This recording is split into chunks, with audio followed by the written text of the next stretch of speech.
복 있는 사람이 되세요라는 제목으로 하나님의 말씀 전하겠습니다.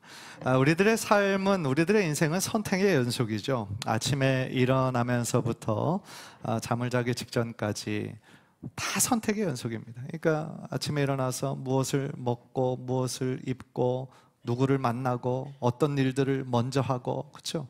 그 모든 것들이 크고 작은 선택의 연속입니다. 그래서 어떤 사람은 우리들의 인생이 결국은 선택이다 라고 얘기를 하더라고요. 출생, 그거를 영어로 이제 birth라고 그러죠. B로 시작하고, 죽음을 영어로 death. 그래서 B와 D 사이에 C가 있는데 C는 초이스다, 뭐 이렇게 얘기를 하더라고요. 그러니까 태어나면서부터 죽음 이전까지 우리들의 인생을 이루는 거는 결국은 선택이다. 우리가 어떤 선택을 하느냐에 따라 우리들의 인생이 만들어진다는 거죠. 사실은 맞는 말이죠. 지금 우리들의 모습을 어떤 분들은 만족스러워하고 또 감사하는 그런 삶이 있는 반면에, 또 어떤 사람은 불만족스러운 분들도 있겠죠. 그러나 곰곰이 생각해 보면 우리가 과거에 어떤 선택을 했고 어떤 결정을 하고 어떤 길을 따라왔는지의 결과물이 오늘날 우리들의 모습인 거죠. 우리가 지난 과거 동안 살면서 수없이 많은 선택을 했지 않았습니까? 그 선택이 만들어낸 모습이 지금 우리들의 모습이다. 우리들이 좋아하든 좋아하지 않든.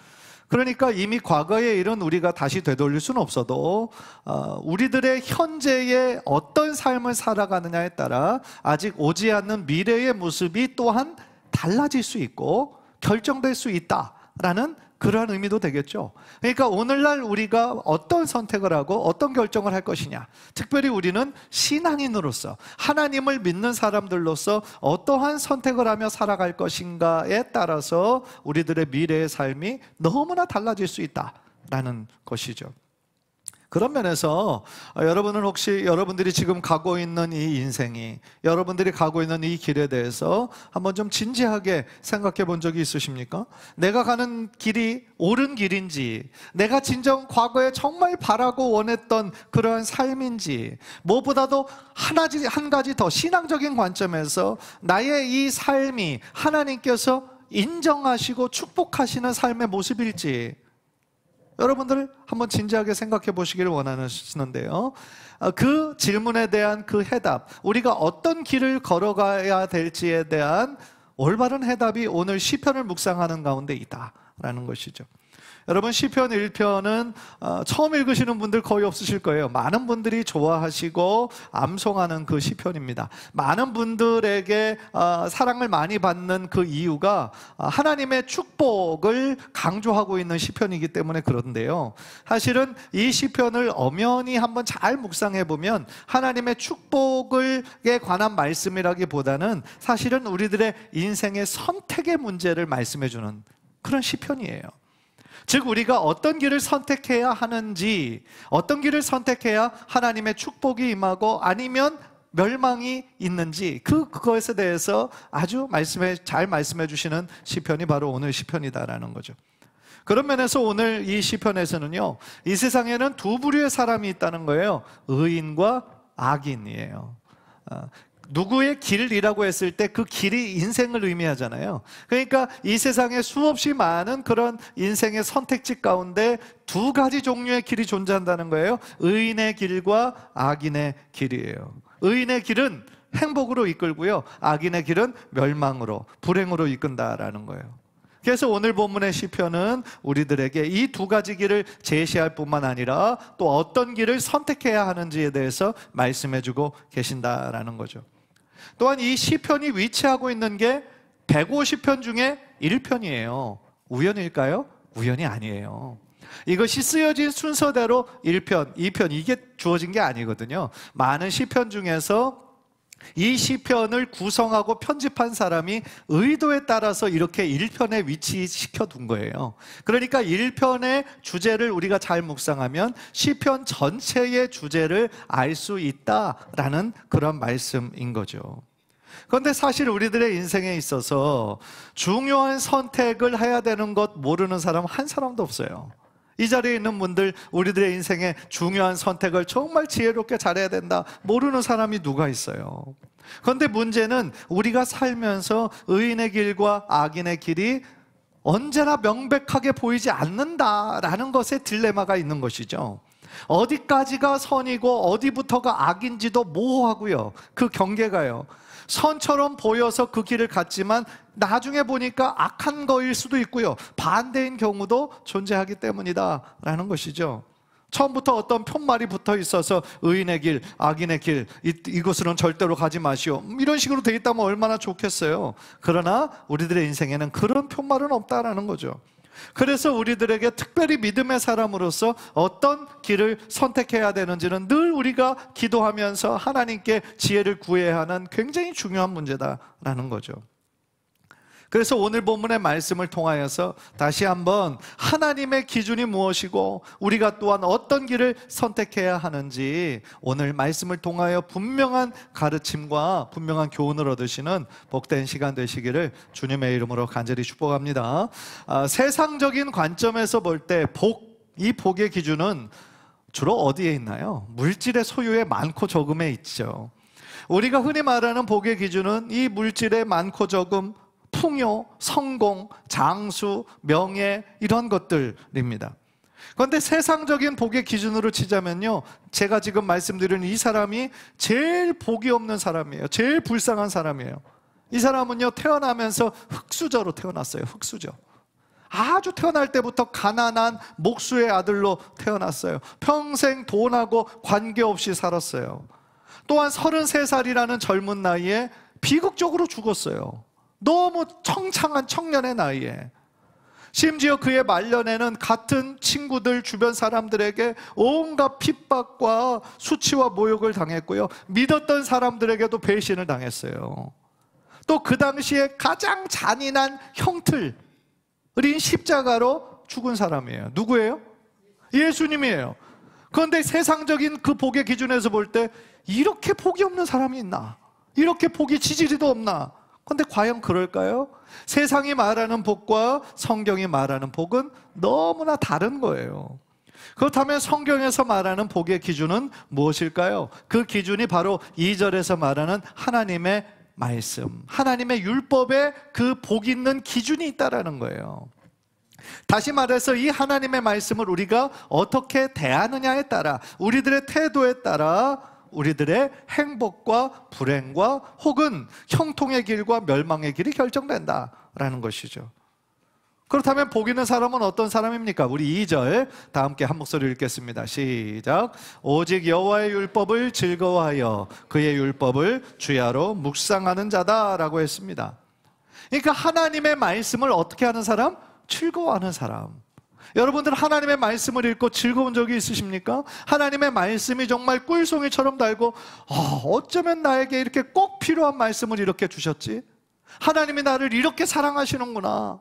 내가 정말 고민하던 문제가 하나님의 말씀 속에서, 또한 말씀이 선포되는 그 현장 속에서 해답을 얻게 되면 얼마나 우리들에게 큰 기쁨이 있습니까? 바로 그거를 의미하는 거죠. 하나님의 말씀을 즐거워해서 그 말씀을 어떻게 해요? 주야로, 밤낮으로 그 말씀을 붙잡고 묵상하는 자가 어떤 사람이다? 복 있는 사람이다 라는 거죠. 그러니까 세상 사람들은, 하나님을 모르는 사람들은 이 기쁨을 알 수 있어요, 없어요? 없는 거예요. 하나님의 말씀을 속에서 하나님의 그 뜻을 깨닫고 너무나 그것이 귀하고 복되기 때문에 그 말씀을 주야로 생각하고, 이 말씀의 의미가 무엇일까? 지금 나는 말씀에 빗대서 어떤 삶을 살아야 될까? 그렇게 삶을 묵상하는 삶이 복 있는 사람이다. 그게 성경의 기준이다라는 거예요. 그런데 참 행복을 모르는 이 세상의 사람들은 어떤 삶을 살아갑니까? 제가 지금 복의 기준, 성경적인 복의 기준이 뭐에 있다고요? 하나님의 말씀에 있다고 그랬죠. 그러니까 하나님의 그 복의 기준인 말씀과 관계없이 사는, 하나님을 안 믿는 사람들은 어떤 삶을 삽니까? 1절을 보시면, 우리 한번 다 함께 읽죠. 시작. 복 있는 사람은 악인들의 꾀를 따르지 아니하며 죄인들의 길에 서지 아니하며 오만한 자들의 자리에 앉지 아니하고 했습니다. 그러니까 복 있는 사람을 2절에서는 이러이러한 사람, 이렇게 정의를 했는데 1절에서는 보니까 복 있는 사람이 어떤 사람? 이러이러하게 하지 않는 사람, 이렇게 부정적인 행동을 조금 강조를 했죠. 사실 여기에서 복 있는 이라고 얘기했을 때 원래 뜻은 행복하여라 라는 그런 명령어예요. Be happy, 행복하여라 라는 그런 뜻이에요. 그러니까 악인들의 꾀를 따르지 않고 죄인들의 길에 서지 않고 오만한 자들의 자리에 앉지 않는 사람들에게 복이 있을지어다, 행복이 있을지어다, 이렇게 선포하는 거예요. 그런데 이 시편 기자는요, 이 표현을 하면서 이 하나하나가 다 의미가 있는데 점점 더 점진적으로, 그러니까 점차 이 죄의 모습이 커져가는 모습을 지금 이야기하고 있는 거예요. 가장 첫 번째 나오는 거, 가장 미미하고 가장 가벼운 그 죄의 길이 뭐냐면 악인들의 꾀를 따르는 거예요. 악인들의 꾀를 따르는 거. 그러니까 악인들의 꾀를 따르는 거는 악인들이 좀 이렇게 악한 동기를 가지고 모의하는 거 있잖아요. 그런 것을 의미하는 거예요. 즉 우리가 주변 사람들의 권유에 이끌려서 하나님의 뜻과는 관계가 없는, 좀 하나님과 반대되는 거리가 먼 쪽으로 궁금증을 갖고 가기 시작하는 거, 그걸 의미하는 거예요. 이어서 설명하는 건 뭡니까? 죄인들의 길에 서지 않는 거라고 얘기하죠. 죄인들의 선다라는 건 어떤 거냐면 구체적으로 하나님의 말씀을 어긴다라는 거예요. 처음에는 호기심에 의해서 그냥 악인들이 모여있는 자리에 그냥 가서 구경만 하다가 결국은 어떻게 된다는 거예요? 결국은 그 자리에서 그들과 똑같은 부류의 사람으로 편질된다라는 거예요. 쉬운 예로 그 사람이 어떤 사람인 줄 알려면 그 사람 주변에 친구들을 보면 안다라는 속담이 있죠. 그러니까 우리가 별로 질이 좋지 않은 사람들하고 이게 시간을 많이 보내고 어울리다 보면 어떻게 됩니까? 우리도 제일 처음에는 그렇지 않았는데 어느새 물들게 되는 거예요. 물들게 돼서 그들과 똑같이 악한 일을 하게 된다라는 거죠. 이 말은요, 꼭 우리 자녀들, 사춘기 자녀들에게만 해당되는 말이 아니에요. 우리들 모두에게 해당되는 말인 것입니다. 그리고 끝으로 설명하는 것은 뭡니까? 오만한 자들의 자리에 앉는 거죠. 오만한 자들의 자리에 앉는다라는 거는요, 이제는 그 구체적인 계명을 어기기 시작하면서 하나님에 대해서 완전히 대적하는 자리까지 나아가는 거예요. 하나님의 존재에 대해서 비웃고 무시하고 그런 사람들 있잖아요. 야, 하나님 같은 거 없어. 하나님을 믿느니 차라리 나를 믿어. 내 주먹을 믿어. 마음이 연약한 사람들, 의지가 없는 사람들이 종교를 찾는 거야. 그죠? 일요일은 좀 쉬고 좀 골프도 치고 좀 놀아야지. 뭐 그렇게 교회 열심히 다녀봐야 누가 그렇게 인정해줘. 그런 사람들 우리 주변에 많이 있잖아요. 그러니까 우리들 주변에는 자꾸 죄의 자리로 함께 끌어안치기를 원하는 사람들이 많은 거예요. 이처럼 죄는 어떤 성격? 점진적으로 커져간다라는 거죠. 보통은요, 사람이 처음부터 큰 죄 짓지 않아요. 왜냐하면 사람의 마음 안에 뭐가 있냐면 양심이 다 있거든요. 다 모든 사람의 마음에 양심이 있어요. 하나님께서 그 마음에 양심을 두셨어요. 그래서 우리는요, 본능적으로 이렇게 하면 안 되는데, 그런 거를 알아요. 잘못을 지면 죄책감이 온다고요. 그런데 그 죄에 대해서 우리가 올바로 인식하지 못하고, 또 그것에 대해서 어떤 권위자, 우리가 어렸을 때는 부모라는 권위자가 있고 또 선생님이라는 권위자가 있는데, 그것에 대한 제대로 된 교육을 받지 못하잖아요. 그러면 제일 처음에 이 나쁜 짓을 할 때는 어때요? 마음이 막 두근두근 거리고 막 죄의식을 가지게 되잖아요. 제일 처음에 죄를 지면. 그런데 이것에 대해서 올바로 이것이 해결을 받지 않으면 어떻게 됩니까? 나중에는 죄의식이 점점 희미해지는 거예요. 희미해지고요, 나중에는 이 양심에 거리껴지지도 않는 거죠. 나쁜 짓을 하면서도 더 큰 죄를 추구하게 되는 거죠. 따라서 우리가요, 특별히 우리가 믿음의 사람으로서 처음부터 이 죄에 대해서 올바른 태도를 갖는 게 중요하다라는 거예요. 예를 들어서 작은 죄를 우리가 지었을 때 스스로 그 죄에 대해서 우리가 괜찮다, 뭐 사람들 다 이렇게 사는데 뭐 이 정도 안 하는 사람이 어딨어 라고 그렇게 자꾸 타협하게 되고 내 자신을 허용하게 되면 어떻습니까? 그것이 점진적으로 점차적으로 커져가는 거예요. 한국 속담에 바늘 도둑이 무슨 도둑 돼요? 소도둑 된다라는 말이 있죠. 바늘은 눈에 잘 보이지도 않아요. 값어치도 그렇게 비싸지도 않아요. 그런데 제일 처음 그런 것들 재미로 훔치다가 나중에는 어떤 도둑이 되냐면 소도둑, 가장 큰 재산, 가장 큰 것까지 아무런 죄책감 없이 범하게 되는, 도둑질하게 되는 그런 사람이 된다는 거죠. 따라서 우리가 참 행복의 길이 아니라면, 하나님에게서 멀어지는 길을 만약에 선택하고 그 길을 가다 보면요, 어느새 죄의 영향력이 우리들 안에서 스물스물 올라오는 거예요. 우리가 예수님을 믿음으로 말미암아 예수가 나의 삶의 주인인데, 우리가 그 사실을 알면서도 계속하여 내 안에 있는 어떤 자아가, 어떤 죄가 계속해서 우리들 큰 영향력 가운데로 미치려고 한다면, 우리는 처음부터 그 죄에 대한 유혹을 끊고 단절해야 되는 우리들의 믿음의 결단이 필요하다라는 것이죠. 사랑하는 성도 여러분, 우리들의 인생은 언제나 선택이죠. 의인의 길을 선택할 것이냐, 악인의 길을 따라갈 것이냐, 우리가 평생 동안 씨름해야 할 문제다라는 것이죠. 그리고 그 선택의 문제에서 정말 중요한 건 우리들의 가치를 어디에다 두느냐, 우리의 우선적인 가치를 어디에다 둘지에 달려있다라는 것이죠.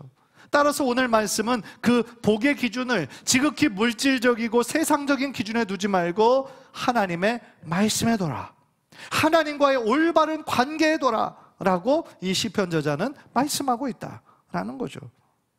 어떻게 보면 1절과 2절에서 가장 중요한 주제를 얘기했어요.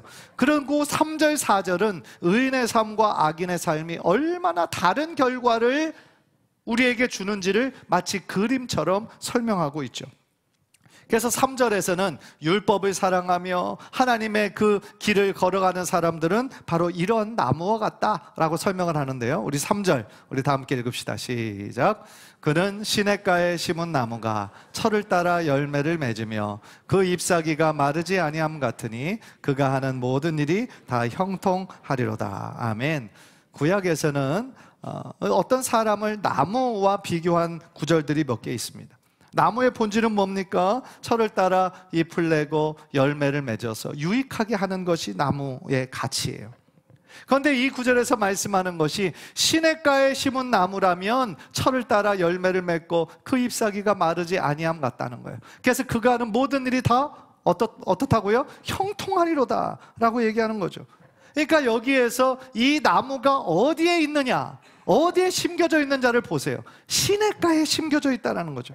그러니까 우리의 존재가 말씀의 시냇가에 잘 심겨져 있다면 우리들의 존재는 철을 따라 열매를 맺고 주변 사람들에게 유익함을 나눠줄 수 있는 축복의 통로가 될 수 있다라는 거죠. 이와 비슷한 구절이 시편 92편에 나와요. 시편 92편 12절 13절 우리 한번 다 함께 읽읍시다. 시작. 의인은 종려나무같이 번성하며 레바논의 백향목같이 성장하리로다. 이는 여호와의 집에 심겼으며 우리 하나님의 뜰 안에서 번성하리로다. 의인의 삶은 백향목같이 성장하고 종려나무처럼 번성하게 될 것이다 라고 얘기하죠. 그 이유가 뭘까요? 이는 90편 13절에 뭐라고 했어요? 이는 왜냐하면 여호와의 집에 심겼으며 라고 얘기하는 거죠. 그러니까 우리들의 그 존재의 뿌리가 어디예요? 하나님의 집에 심겨졌기 때문에 하나님의 뜰 안에서 번성하게 될 것이다 라고 약속해 주신다라는 거예요. 우리의 삶의 기원이, 우리의 삶의 뿌리가 하나님으로부터 왔다는 거예요. 그렇죠? 우리의 삶이 저절로 자연적으로 우리가 존재하는 것이 아니라 하나님으로부터 왔다라는 거예요. 그리고 이 땅 가운데 육체적인 삶이 영원하지 않잖아요. 주어진 시간, 사명을 다 완수하면 하나님께서 부르실 때 떠나야 될 존재들이 바로 우리인 것이죠. 따라서 우리들의 인생이 저절로 온 것이 아니기에 하나님께로부터 왔음을 안다면 우리는 하나님 앞에 늘 겸손한 마음으로 하늘의 뜻을 구할 수밖에 없는 것이죠. 다시 말하면 하나님의 뜻에 붙잡힌 그런 삶을 살아갈 때에 우리들의 삶의 형통과 번성함이 그 열매로 자연스럽게 맺어지게 된다라는 것이죠. 그것이 바로 의인들의 삶이라는 거예요. 그 의로운 길을 선택한 자들의 삶의 결과는 시냇가에 심긴 나무처럼 번성하게 되고 형통하게 된다. 그렇다면 4절에 대조적으로 악인의 삶과 운명은 어떻게 됩니까? 4절 한번 다 같이 읽죠. 4절은 보니까 뭐라고 얘기하면 그렇지 않으며 오직 바람에 나는 겨와 같도다. 악인들은 그렇지 않다. 무슨 얘기예요? 형통하게 되지 않고 오직 뭐와 같도다? 바람에 나는 겨와 같도다. 여러분 겨가 뭔지 아시죠? 겨. 추수할 때 추수를 위해서 벼를 까부른다고 그러죠. 까부를 때 알곡은 무거워서 밑으로 떨어져요. 그런데 겨는 어떻게 됩니까? 가벼워서 어떻게 돼요? 날아가죠. 예. 겨 날아가는 거 막 귀하게 생각해서 그거 붙잡고 막 나중에 쓰는 사람 있어요, 없어요? 없어요. 예. 결국 버려지는 거예요. 날아가 버리면 끝이 나는 허무하고 무가치한 것이 결국 겨와 같은 존재인 거죠. 전도서에서도 이 솔로몬이 세상적인 부귀와 영광과 명예를 다 누려본 사람이 그의 인생의 노년 가운데 하는 외침은 뭐였습니까? 헛되고 헛되니 모든 것이 다 헛되다.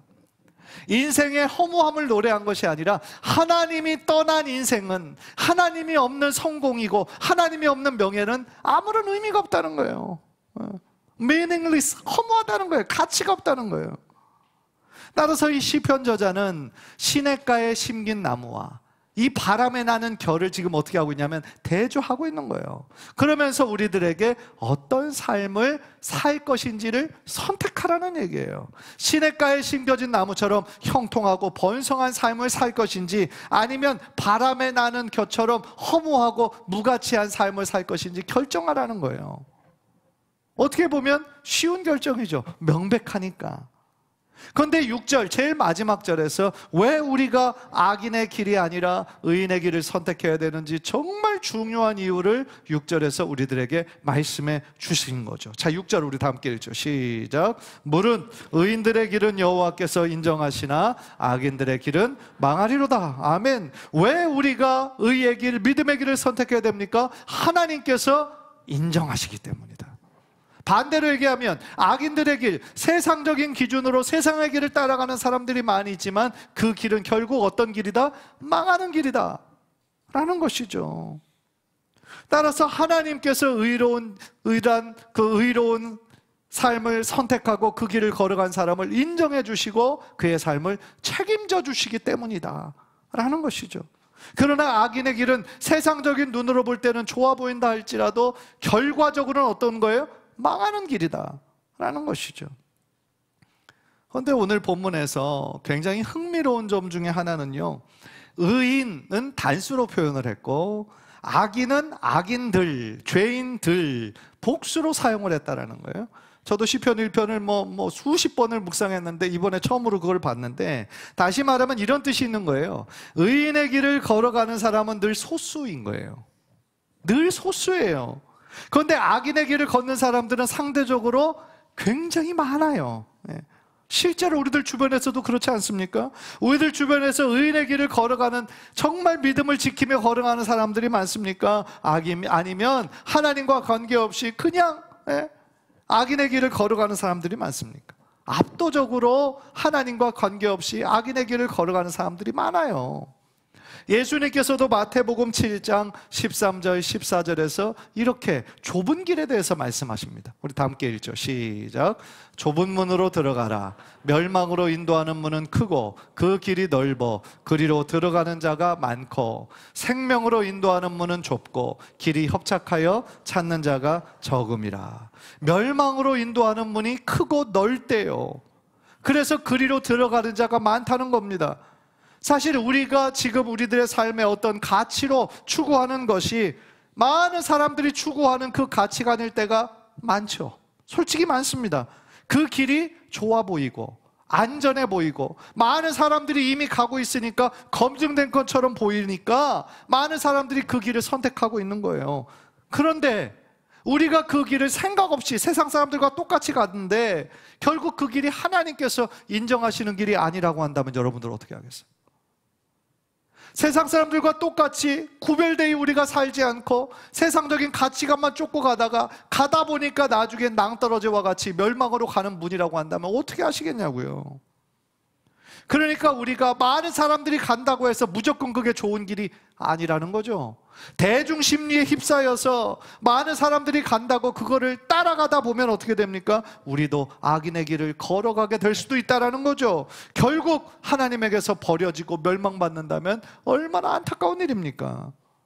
따라서 우리에게 요구되는 삶은 어떤 삶입니까? 비록 하나님께서 인도하시는 그 길은 예수님께서 말씀하신 것처럼 넓은 문이 아니에요. 좁은 문이에요.